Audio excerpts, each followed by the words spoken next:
Welcome to the Entrepreneur Mind podcast, where transform your mindset from consuming to producing. I'm your host, Zen Flint. Welcome to the Entrepreneur Mind podcast. I'm your host, Zen Flint. I'm very happy to have Mr. Herold, Cameron Herold. He is the CEO of Backpocket, COO, founder of 1-800 Got Junk. He was CEO as well. ubarter.com. He gives us many of interesting, great lectures, TED Talk presentations, and he is an author as well. Thank you for joining us, Mr. Herold. Oh, Zen, you're welcome. Thanks very much for having me. It's my pleasure. So, what is entrepreneurship means to you? To me, entrepreneurship is about person taking the risk and responsibility to essentially make their own future, either spot opportunities or spot holes in the market, but somebody who actually sits down and takes the risk and the opportunity of creating their own future. So, is it for everyone to be or become an entrepreneur?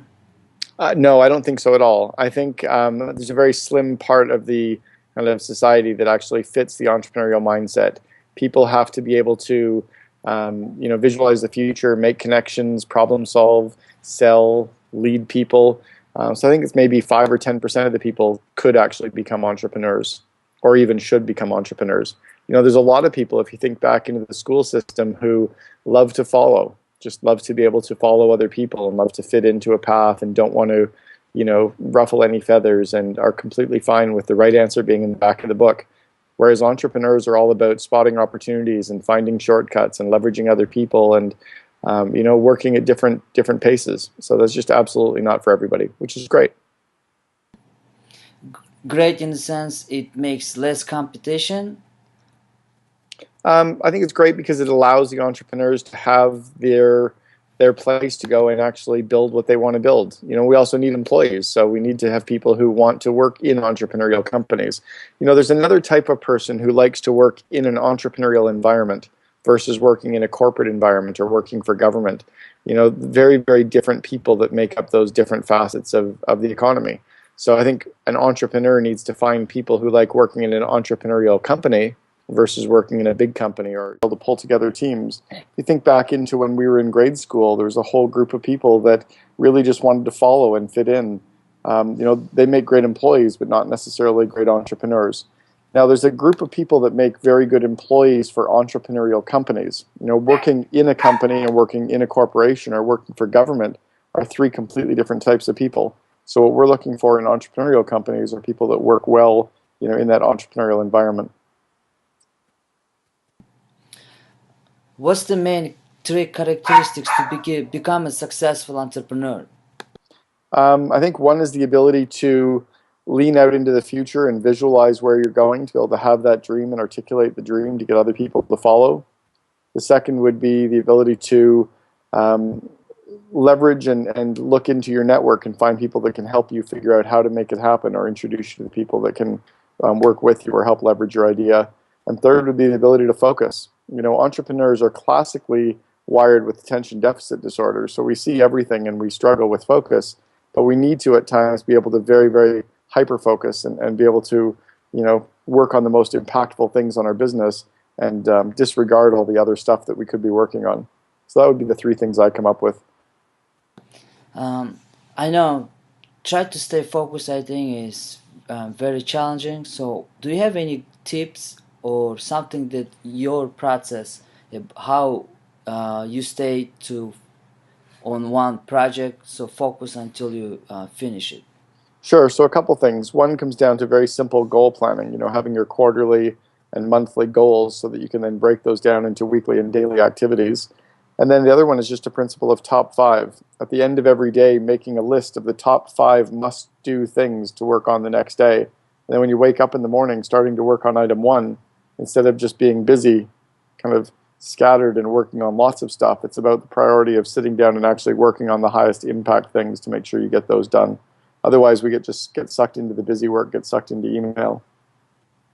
Absolutely.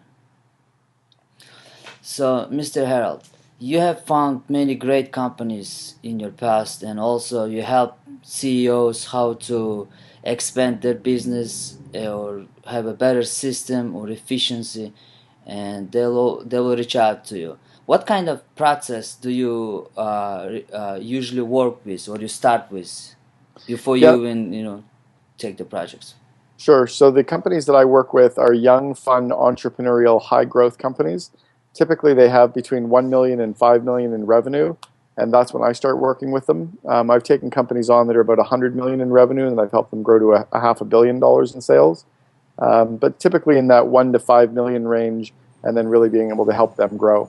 That's actually why I wrote the book Double Double, was to give entrepreneurs the systems and tools to be able to get their employees reading and up to speed on, to really help a much larger group of entrepreneurs grow as well. So what's the projection? How you find, how you can project how much gonna take you in order to bring their, to double them or increase their revenues? It's less for me. I work less on a projection and more about just deciding what they want the company to look like 3 years from now. So instead of taking your business and just making it a little bit bigger and trying to figure out how big you can make it, what I like to do is just decide how big you want it to be and look at where you are now and figure out what we need to do to get there. You know, if somebody wants to go from 1 million to 50 million, they have to have a completely different plan of attack than if they want to go from 1 million to 2 million. You know, if Elon Musk can visualize building SpaceX and Tesla, then anybody else can decide to have a dream as well. The problem for most entrepreneurs is they don't lean out into the future and decide what they're going to build. They simply take what they have and make it a little bit bigger year after year. So being able to have an imagination, creativity, and see what the outcome you desire by directing your thoughts and putting your emotions, and don't limit yourself, like thinking inside the box. That's correct. There is no box. You know, the reality is that the boxes are all self-limiting. So what people need to do is be able to create a dream, create a vision, start creating the framework around that, and then ask people for help on making parts of that happen. And then build it like they build a house. You know, you put the foundational parts in place first, and then you build up from there. Most people are too scattered or aren't focused enough, and they don't end up building their business in a way that they would build their home.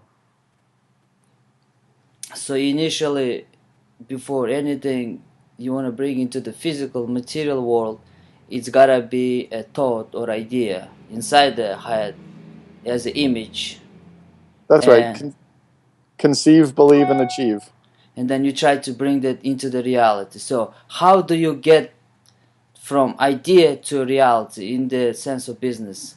So I use the concept, and I talk about it in chapter 1 of Double Double, that if you have this idea of a painted picture, you describe in writing 3 or 4 pages in vivid detail, describe what your company looks like 3 years in the future.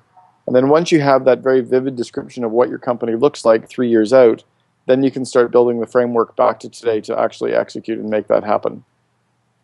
So it's similar to reverse engineering? It's exactly reverse engineering, yeah. It's funny because I actually thought I'd coined that term, and every time I mention it, people are like, oh, it's like reverse engineering. But that's exactly what it is. Looking into the future, working it backwards to today, and then starting to execute on it step by step. And then making sure that you stay focused on the core projects that have you building the foundational parts of your business. So as long as you start on the foundational parts of the business and stay focused on those, then you can add all the nice stuff afterwards. Mm-hmm.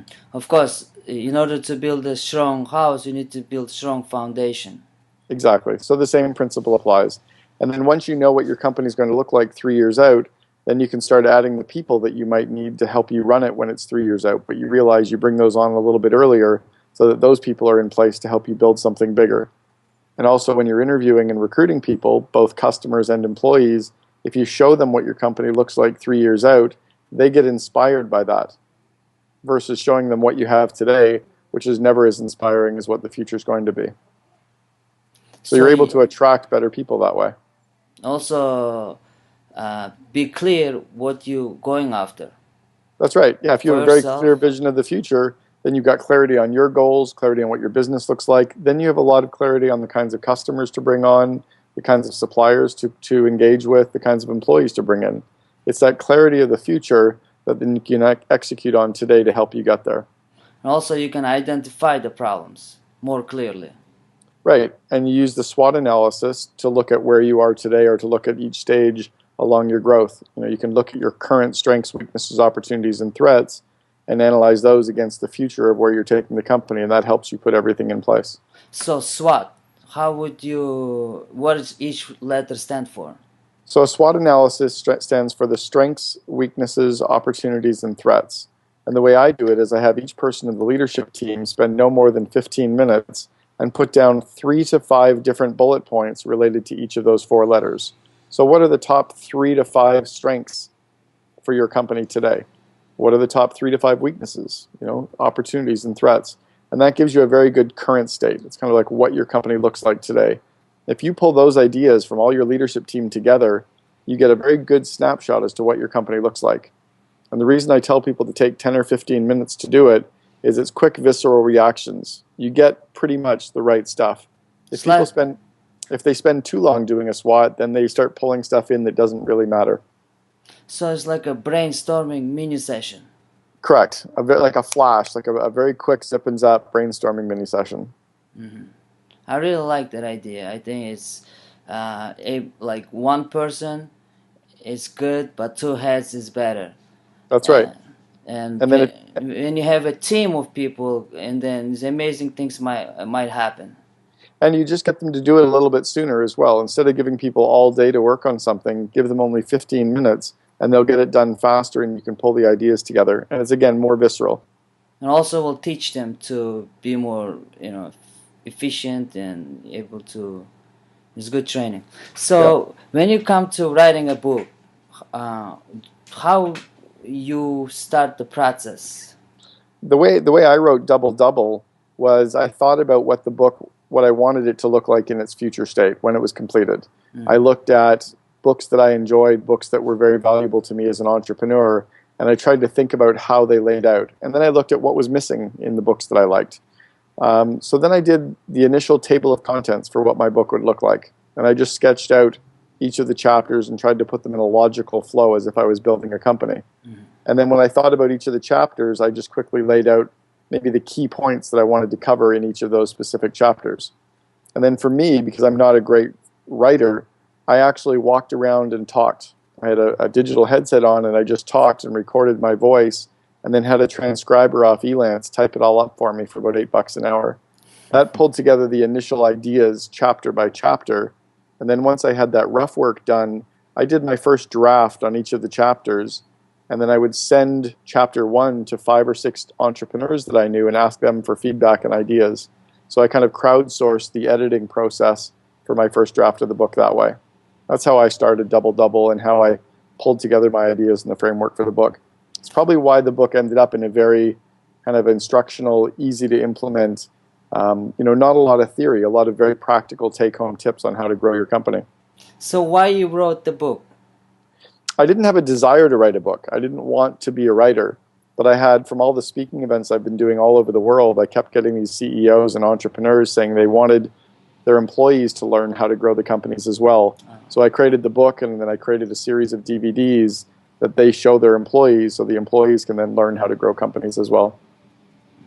And the marketing part was only when you gave it to sneak peek to the 6 entrepreneurs, or it was other marketing tools were involved? The marketing of my book, or yes. The marketing ideas that I put in the book? Your book.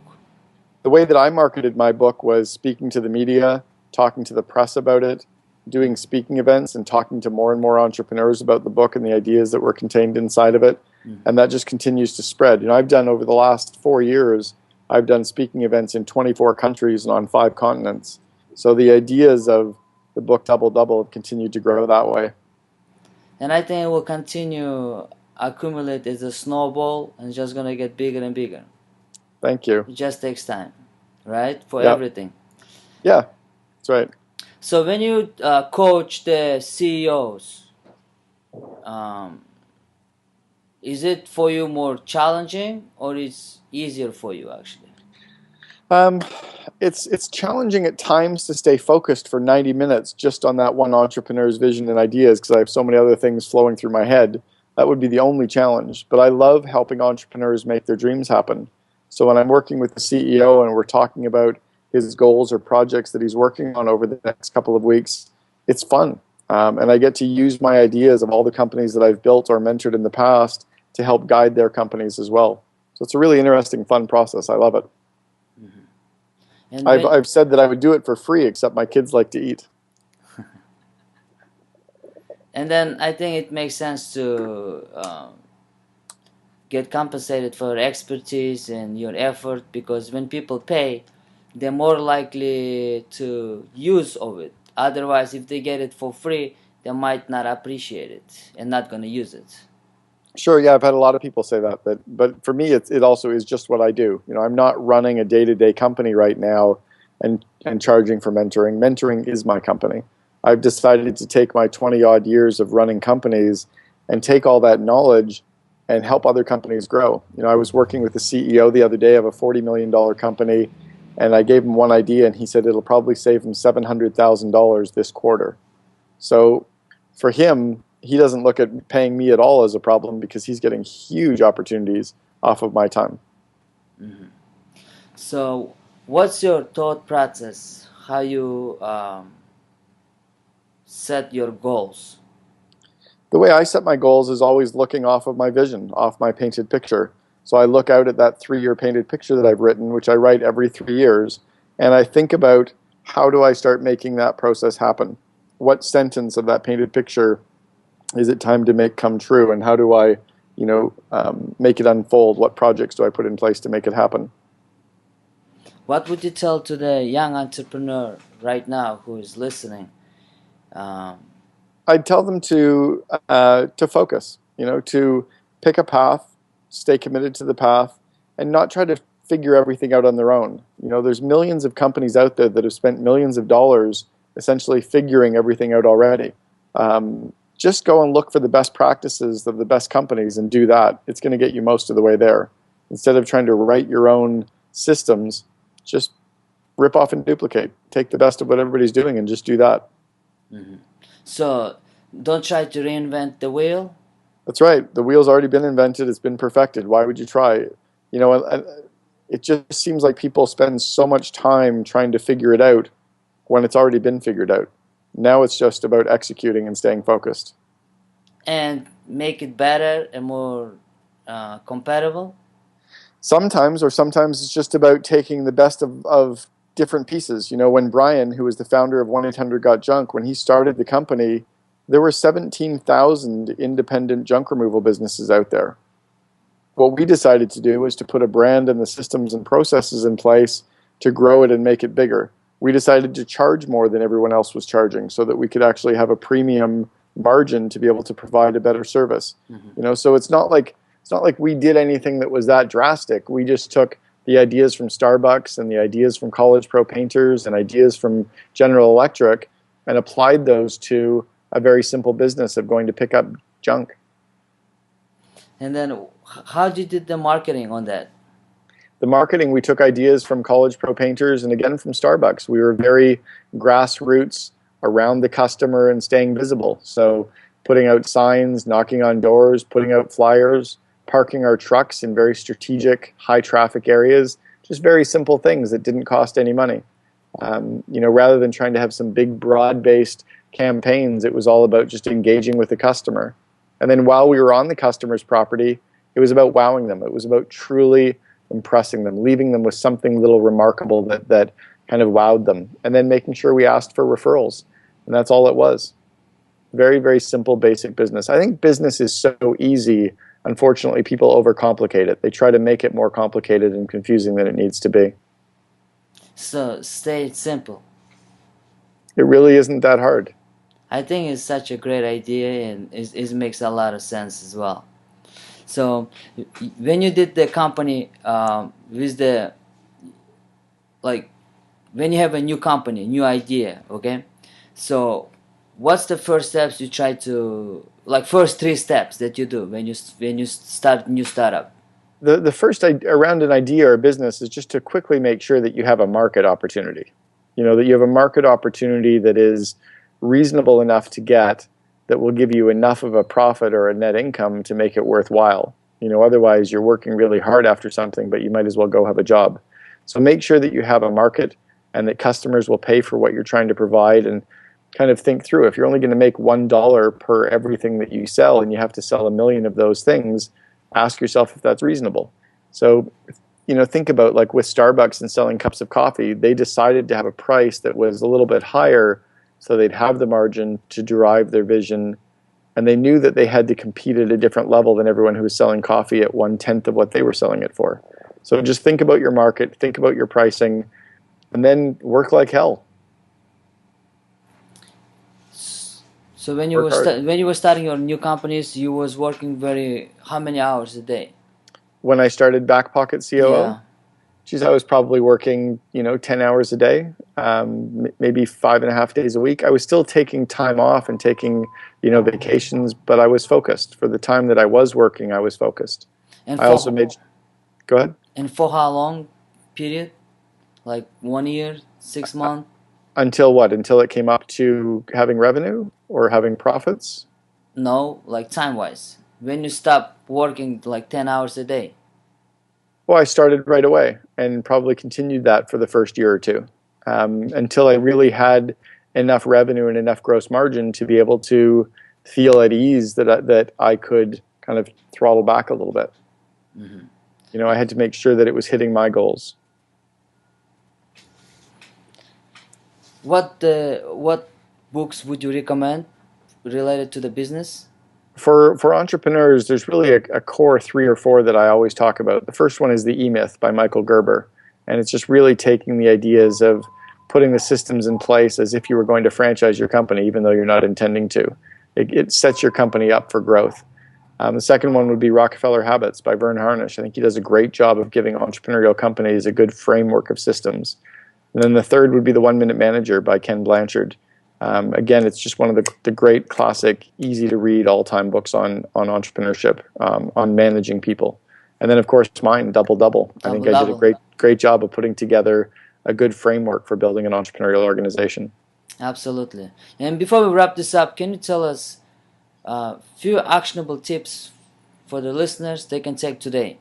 Sure. The first one is make a list of the top 5 things you have to do today.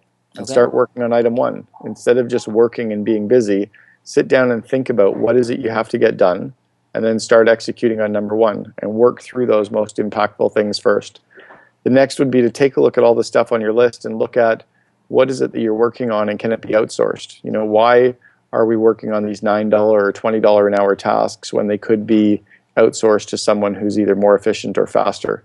I'm guilty of that. I tend to spend time on some of the low-cost activities when I could be working on the higher impact activities that would really drive my business. Those would be the 2 things. Outsource everything except You said 5. Oh, you want 5? No, the first is do your top 5. So let's make your list of top 5.